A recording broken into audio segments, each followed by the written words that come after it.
Today, I'm talking to Mitch Leventhal, professional practice and entrepreneurship at the University of Albany, State University of New York. And I found Mitch through his work and efforts on Stoicism, but he's also a specialist in leadership, international education, and entrepreneurship. And above all, I believe Mitch to be a very curious and multifaceted individual who taps into a wide range of experiences and sources. And today I'm talking to Mitch about leadership of both others and ourselves. Mitch, thank you so much for making time to talk to me. I very much appreciate it. Well, I'm glad to be here. I'm curious about having been described as a curious individual. Yeah, I don't know. I've just looked at your profile and your background and the different things that you've done, and I think that you're a curious person. Also, your practice as a student of Stoicism, I don't know. It's my interpretation of what you've put out there for the world to see. Well, I guess that remains to be seen. Let's find out. You're an expert on leadership. Starting off, could you define leadership in your own words for me, please, in the context of leading others, but also in the context of leading ourselves? Well, first of all, I never describe myself as an expert on leadership. At most, I'm a student of leadership. Okay. And I attempt to practice leadership. Sure. Yeah. But oddly, not much new is known about leadership. There are a multitude of theories of leadership. There was the trait theory, the idea that is have a certain combination of predisposed conditions that allow you to be a leader. And there was the skill theory that you could skill up in certain areas and you could become a leader. And then many others, behavioral leadership, adaptive leadership, situational leadership, servant leadership, transformational leadership, path goal theory, LMX theory, leader member exchange theory. I mean, it just goes on and on and on. Mm-hmm. And, you asked me to define leadership. But before I do, let me just say, there are many different definitions of leadership, but most of them are sort of reframing, regurgitating, repackaging what we've known about leadership for time immemorial. Mm-hmm. And this is where I think philosophy becomes important, because there are it's whatever leadership is. It's difficult to lead others until you lead yourself. Yes. Until you can lead yourself, and sort of that's what brings me back to sort of philosophic basis of leadership. Yeah. I mean, how would I define leadership? You asked that question. Most textbooks define leadership as the ability to influence other people to achieve some kind of common goal. Mm-hmm. And I would say that that externally directed definition, the social definition, you might say, yeah. Would be I would concur that is, for most people, that's what leadership means. Yes. But I think that leadership also has an inwardly directed aspect, and that is, understanding how to interpret your own impressions and to react appropriately, and to understand what is good and what is not good in the course of all of your daily actions. And that's leadership too. Yes. And that leadership, to me, is required as a precursor to being a good leader of others, or an excellent leader. Yeah. And there are all types of leaders out there who are able to mobilize people towards a common goal, mm-hmm. but that doesn't mean the goal is good. It might be evil.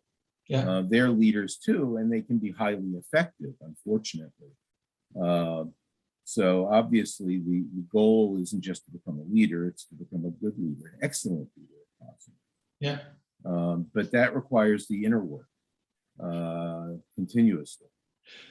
And by the way, it doesn't mean that that inner work needs to be complete. It's not like you have to become some sort of a sage or saint prior to assuming a leadership role. What it means is you understand that as you learn to lead others, you're simultaneously learning and practicing self-leadership. Yeah. So if I hear you correct and understand you correct, what you're saying is that in order for us to even approach becoming a good leader, we have to have worked on ourselves in the sense that we have been practicing our self-leadership. You're not saying we should be successful at it all the time. Same with practicing Stoicism. We have to practice it, but we're not perfect at it. Right. So exactly. Many people look at Stoicism as they have the sense that it's a harsh philosophy. Yeah. Grin and bear it, suppress emotions and so forth. That's not it at all. The idea with Stoicism is to identify bad emotions, harmful emotions, and neutralize them before they take you over. To understand impressions, interpret them such that your reaction is appropriate to the situation. These types of things. And Stoic practitioners sometimes call themselves procoptins, which means one who is progressing. Sometimes they're reluctant to even call themselves Stoics because that almost implies a sense of perfection. The Stoics, the ancient Stoics, really the only two people that they ever referred to as sages were Socrates and Diogenes, the cynic. The other great Stoics all admitted to the fact that they were human and that they had made a mistake here or there. They weren't temperate, or they had, lost their temper at some point or another. They all recognize that it's a continuous process. Yes, and the same is true for leadership and self-leadership. Well, exactly. Any leader, any experienced leader, any good and experienced leader will tell you that they're continuously learning. And they will point to specific situations in their leadership practice where they, made a blunder, managed it poorly, would have done it differently, and are constantly striving to sort of understand better how to do it. But leadership it's a dynamic thing. It's not like, the way one leads is identical in every situation. There's a situational aspect where you're leading human beings. So the beings themselves that you're dealing with differ, the groups differ, the experience of those people differ, the situations differ. So leadership is constantly fluid. It has to be highly adaptive. By the way, all these terms I'm using, there is a whole theory of leadership, adaptive leadership. There's another one, situational leadership. All of these are, they sometimes call themselves theories, but they're in no way empirical theories that can be tested. They're really lenses or frames through ways of focusing in on a certain element of leadership. All right, understanding an aspect of leadership, but the reality is, they're all just sort of an imperfect lens or framework to understand some dimension of leadership. The common element, really, the meta leadership, is self-leadership.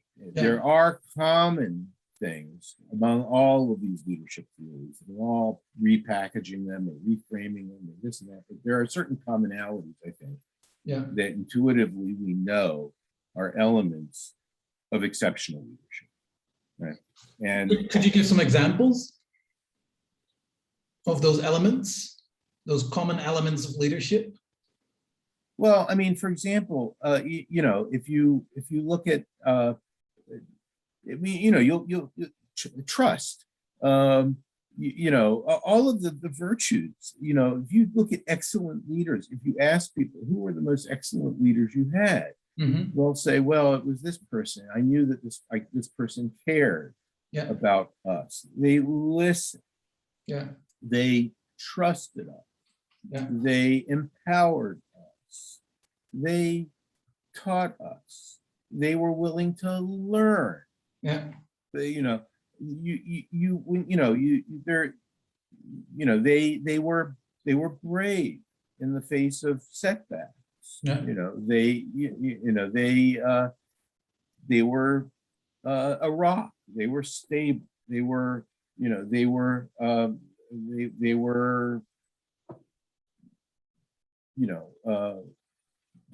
these are the sorts of Sure. terms that one will hear. I think what I'm hearing you say, or what I'm observing when I listen to these examples, they care, they trust, they listen, they empower. These are things that we seek out in our friends. These are things that we seek out in our interactions with other people, not necessarily in a leadership context. So these are maybe human traits that we value that also apply in the context of leadership and in the context of self-leadership. Yeah. And, ultimately the cardinal virtues, I would say, are pretty universal. Yeah. Different cultures may call them by different terms, and they may not have 4, they may have 6 or 8 or whatever, but Mhm. 4 is a kind of small number, and if you look at those 4, they sort of cover the bases. And people are not stupid. They can tell if their leader is manifesting those virtues in their daily behavior and interaction. Yeah. Right. If it's consistent, that person is going to emerge as and by the way, they could be a follower of those same virtues. They're going to be a really, really effective team member. Yeah. And it will be identified. Yeah. Cream rises to the top. Yes. I think accountability is an interesting point, especially when we talk about leading ourselves, because if we have a context of other people, there's an interpersonal accountability. But when we talk about self-leadership, we're missing that element. So what are your thoughts on leading oneself, and how can we better learn to lead ourselves and hold ourselves accountable just by being by ourselves? Obviously, we interact with other people, but the essence of self-leadership, I think, has also to do with the accountability of only ourselves. What are your thoughts in this regard? Well,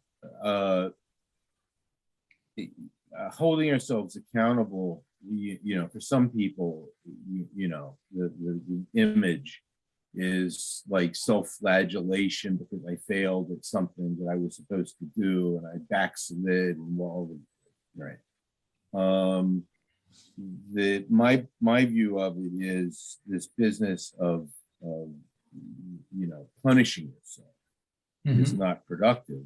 Yeah. The image of getting back up on the horse and riding on is more with it. And the way as a Stoic Procopton, as I prefer to call myself, which is a Stoic, but Stoic practice is such that it emphasizes trying to get into certain habits that you just do each day.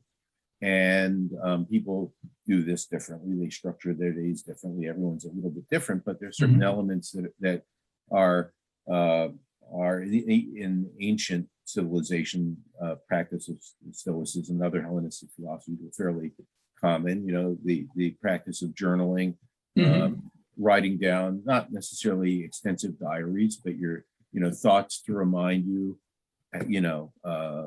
Perhaps you made a mistake today and sort of write it out and remind yourself, reflect on it. The habit of doing that, the habit of exercise, where I fail every day and never get enough of it.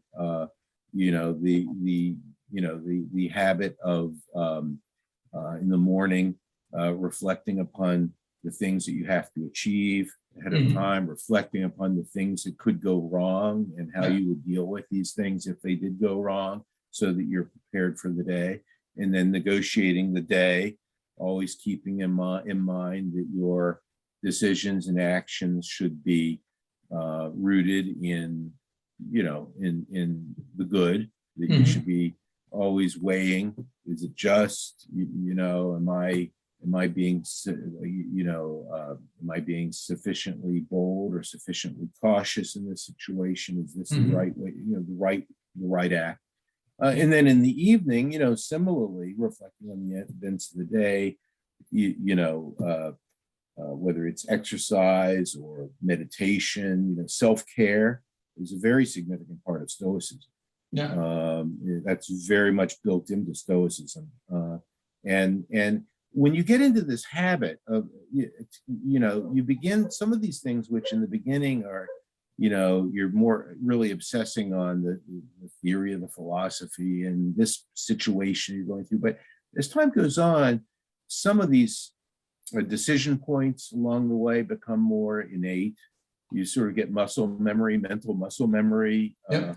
The business of, if you fall off the horse, so to speak, what happens next? How do you hold yourself accountable? You hold yourself accountable by just returning to the routine Yeah. and keeping on with it and persisting. So self-leadership in a way is actually building good habits and good routines and sticking with them. And in case you miss out, just get back on the horse. Don't make yourself wrong for it and just continue going. Exactly. And recognizing that perfection is an impossible goal. We're human beings, right? What you want to do is you want to be involved in a continuous improvement process, so to speak, right? And not forget about the ultimate objective, which is to be as good a person you can and lead yourself as effectively as you can so that you have a successful, harmonious life and a good flow in life. And, and at the same time can do the most good in your universe, your circle of friends, family, friends, company, organization, nation, whatever it is. Yeah. Regarding leading ourselves, I have a question about the stories we tell ourselves, because when we grow up, we develop and formulate stories about ourselves. And typically these stories are based on impactful experiences about particular times in our lives. What I've realized is that we don't really update these stories about ourselves, typically. And thereby, actually, we carry on outdated stories with ourselves. What are your thoughts on this, and how can these stories influence our ability to lead ourselves? And I guess, how can we learn to update our stories proactively in the midst of these routines that we're building for ourselves? That's a very interesting question. Give it a thought. Give it a moment. Yeah.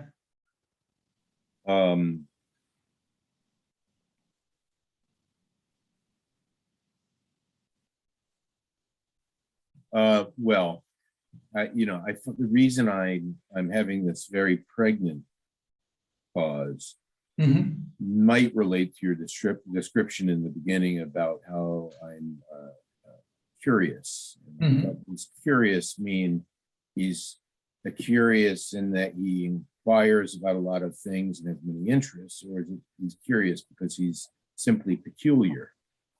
I have packaged and repackaged myself for different purposes many times. Yeah. That might be why you asked me that question. I've had a career that has bounced around many different industries.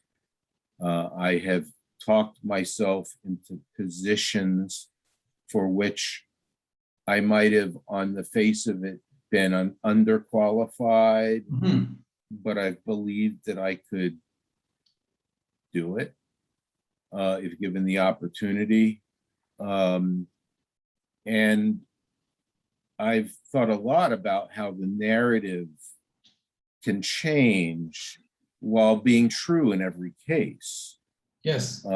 We all, we have many experiences in life. We definitely undervalue them. Yes. Your idea, I deal with a lot of students who, have this idea that they're marching along a very kind of narrow path, Linear to path. get to whatever the destination is. Yeah.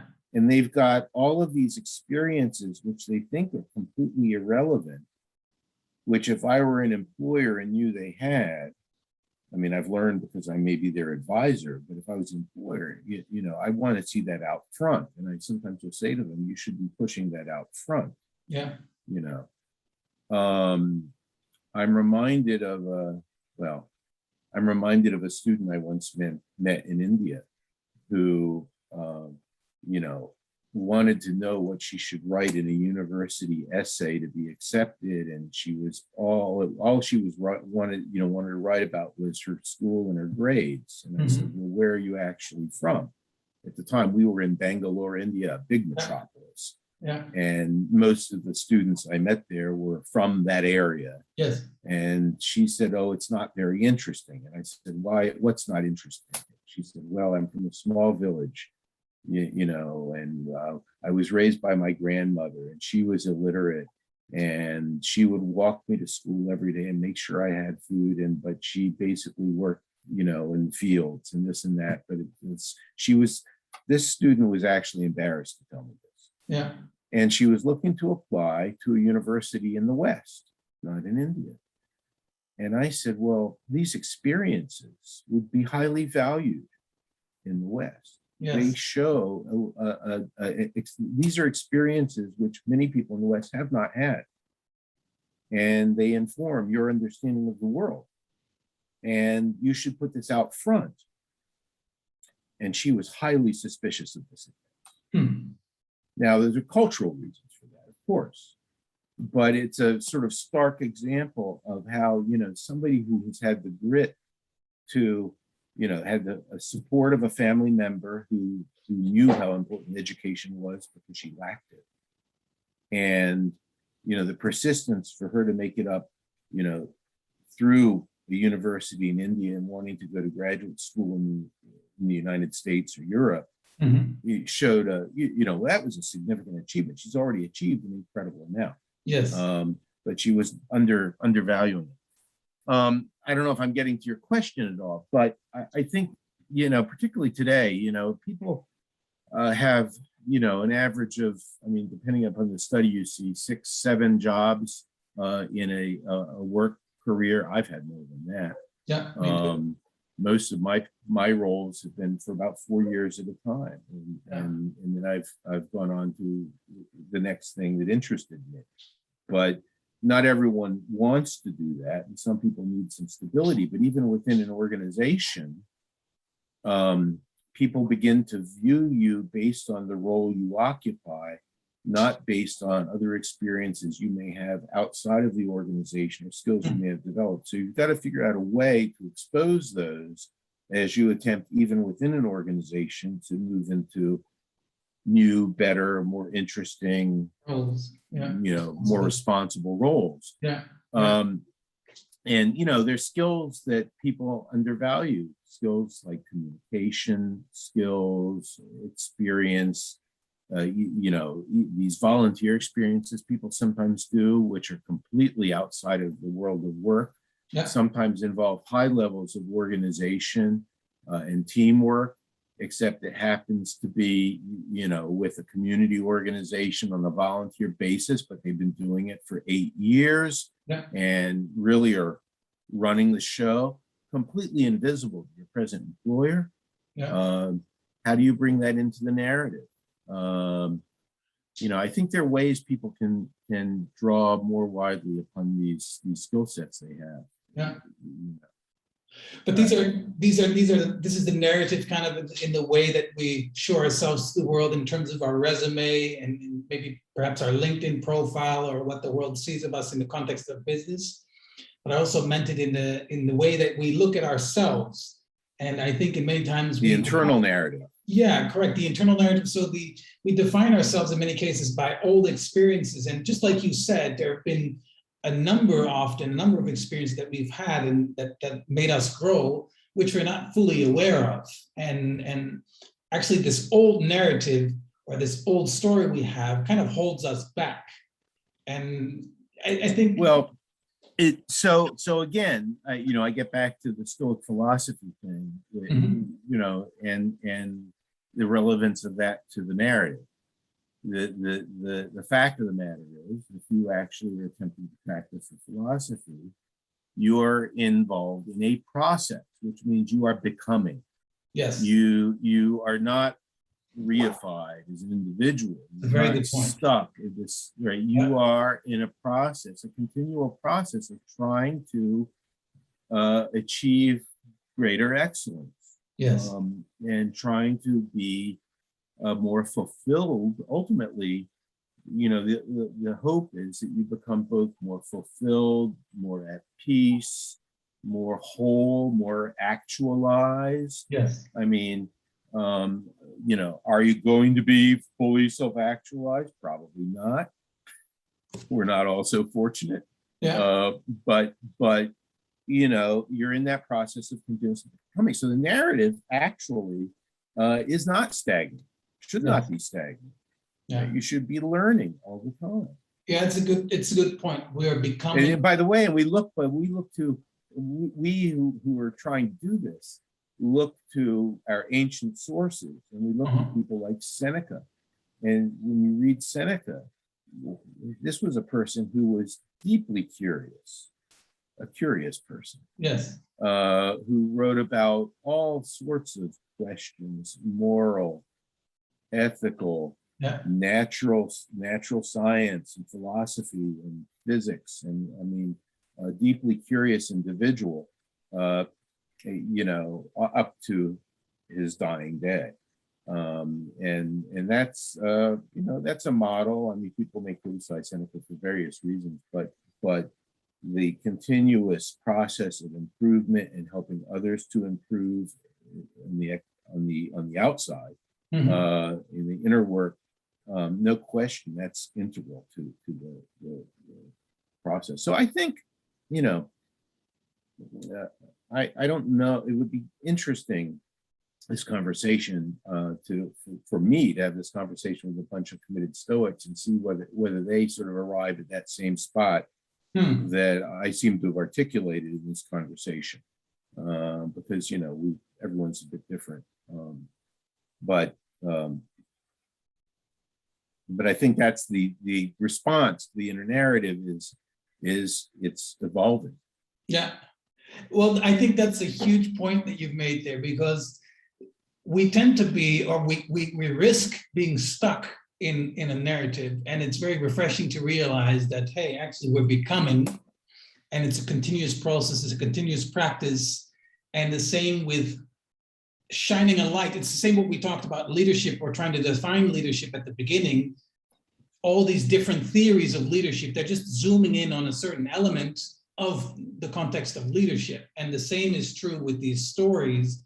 Actually, we can bring to light different parts of ourselves in our story, in our narrative, and thereby shine a different light on who we are and who we are becoming.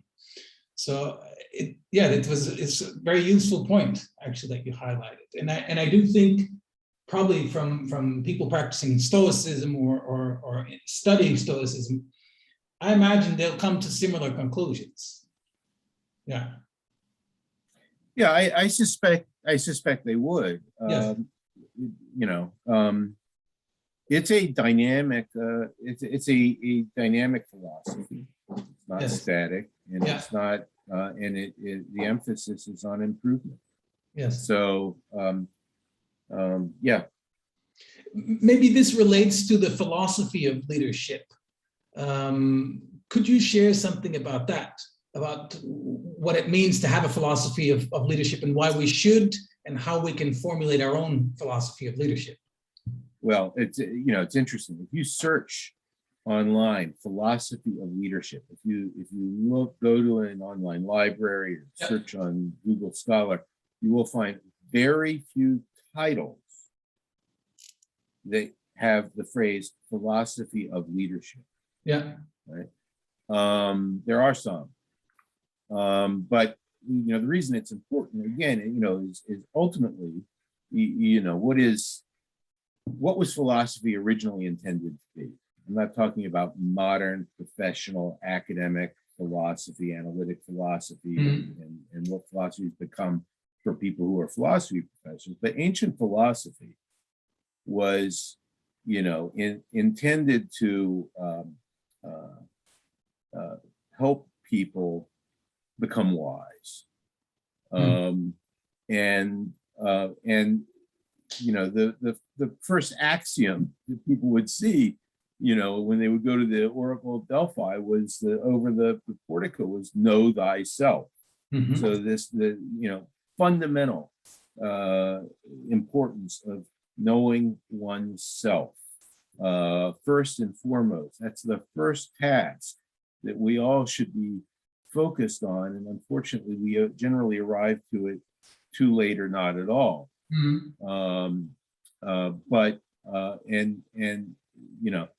And so first know thyself, and then what I would say next is lead thyself.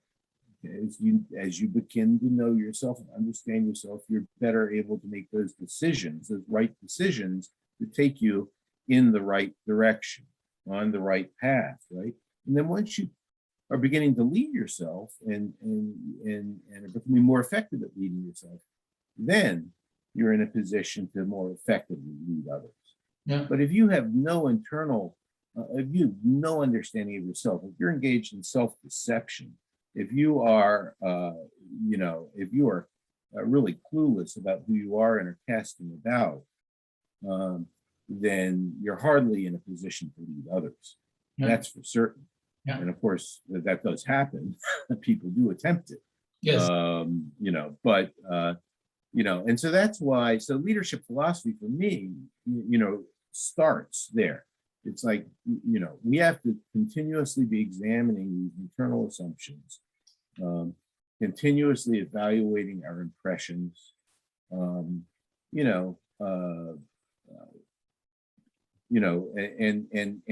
continuously making choices consciously such that our decisions are right. Yep. Most of the time, we hope.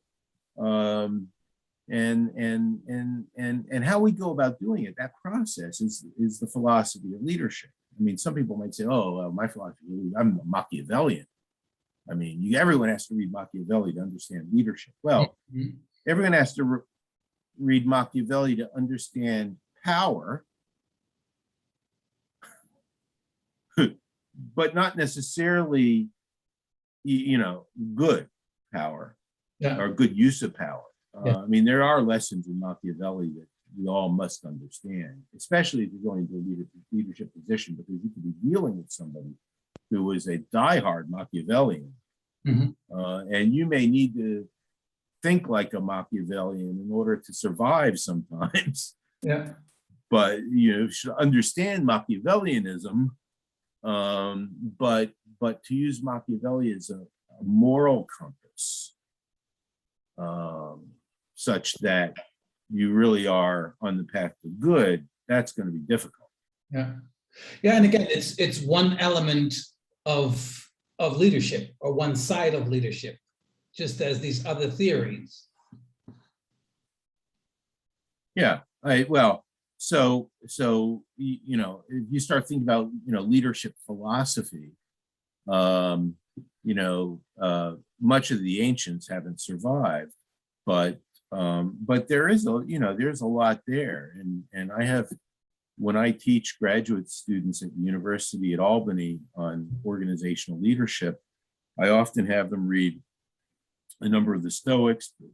They'll read Sun Tzu, Art of War, which is really leadership strategy, but a lot of it, and it's all in a military context, but much of it is metaphorical, or can be read metaphorically and can be useful. And they sometimes will read, Lao Tzu or other texts and attempt to derive the common elements, the meta leadership philosophy. And there are common I think that there are universals, and much of it comes down to self-governance. Yeah. So, understanding the situational awareness, emotional intelligence. These are modern terms. Yeah. Situational awareness, emotional intelligence, perseverance, but none of these are new ideas. Yeah. They're all there to be unpacked. And when we formulate our own leadership philosophy, be it for ourselves or others, it's basically we're outlining how and which elements we want to highlight and where we put the importance, right? How we lead. Well, yeah. I mean, it's just how you're making your decision. What you're prioritizing as important. Yes. And then how to achieve it in the most virtuous possible way. But by that I mean, again, judiciously, fairly, courageously. So using that compass, yeah, as the guide. Yeah. So the leadership philosophy becomes the compass for leadership. Absolutely, it's the internal compass. Yeah, yeah, both for ourselves and yeah. I mean, that's philosophy is about wisdom. It's a love of wisdom. It's it starts at a personal place. Yeah. It's our own understanding. It's difficult to impose a philosophy on another person, but it is possible to expose them to different approaches of knowing themselves, and and hopefully then people will find that. I mean, there's plenty of leadership philosophy to be found in different sacred texts and things like that. But it's mixed up with a lot of mysticism as well. The philosophical, I mean, I'm not saying that you couldn't be a Christian leader and root your leadership principles in Christian theology. Bonhoeffer did that in a magnificent way. But and we can all look at those spiritual leaders, but I think that philosophy provides a bit of a more neutral ground for people to come to it. Because if you are a leader based on Christian principles, it assumes that your followers adhere to the same principles. And ideally, you want to have universal principles that resonate with the biggest possible following, especially in the international and connected world of today. We're not all Christians and we not all adhere to Christian theology. Yeah. Right. So, yeah. So that's why, attempting a philosophical approach to leadership is I think, extremely helpful. Yeah.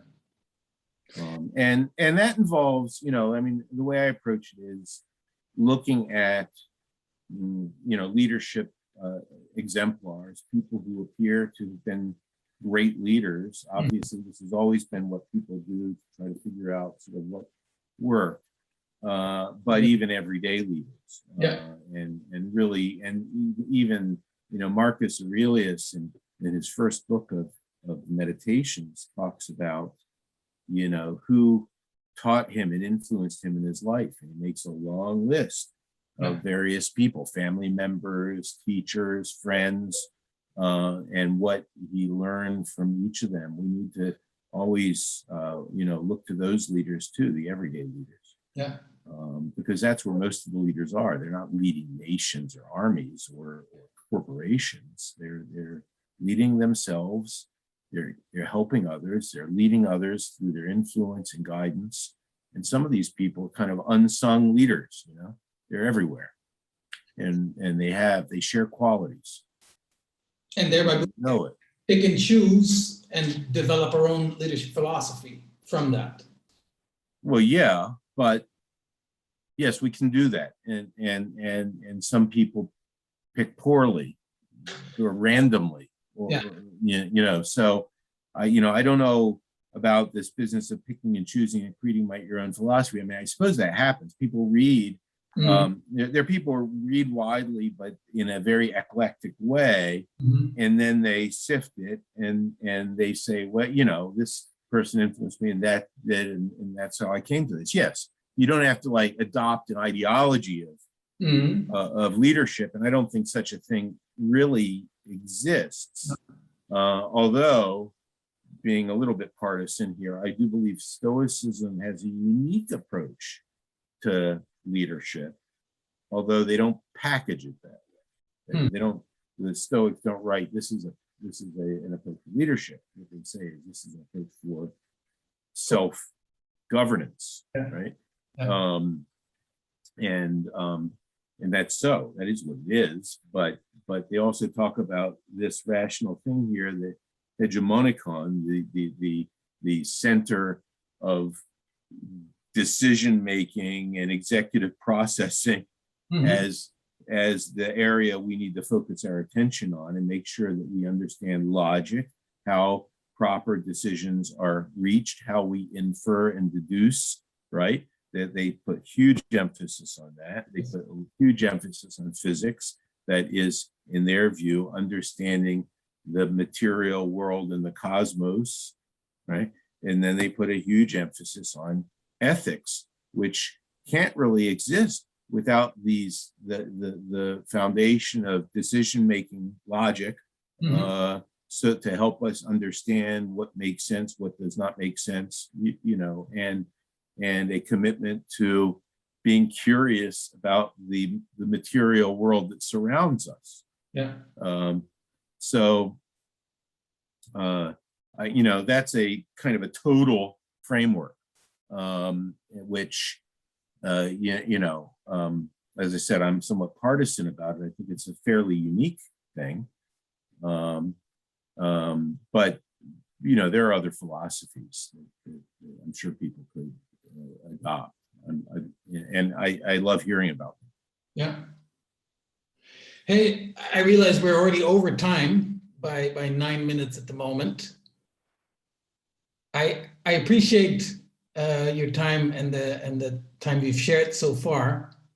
Shall we wrap it up? Or well, I think so. I do need to go. yes. But I'm excited about your 39 ideas. Yes. And we'll be interested to see it as it rolls out. Yeah, absolutely. I'll be keeping you updated, and I'll follow up with some information later also regarding this recording. And again, yeah, it was much appreciated. And I think our talk for now, I'll limit it to just self-leadership, because that's where we've dived into. And the leadership of others, I think, will follow. It's too big of a topic to include in this sense. We've just been stuck with the self-leadership, but again, it's the prerequisite for being able to lead others. So yeah. Well, I leave it to you. You're the producer. Thanks so much. And we'll talk very soon. Yes, absolutely. Great. Much appreciated. All right. Have a great day. Take care. Bye-bye. Bye-bye.